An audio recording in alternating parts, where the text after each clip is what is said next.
What would you choose if you could choose one courageous goal this year and actually achieve it? Not 20 kind of resolutions or a whole lot of things you want to work towards or a vision board, but just one thing that if you achieved at the end of this year, it would change your life in the most positive, exciting, constructive way.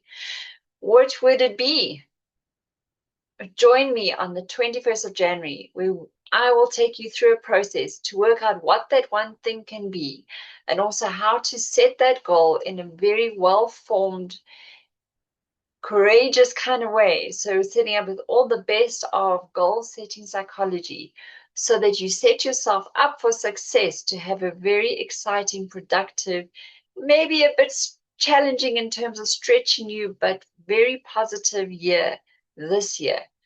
Give me 2 hours. We'll have a lot of fun, and you'll come out of that with an action plan for the year and decisions made about what you are going to be celebrating at the end of 2026.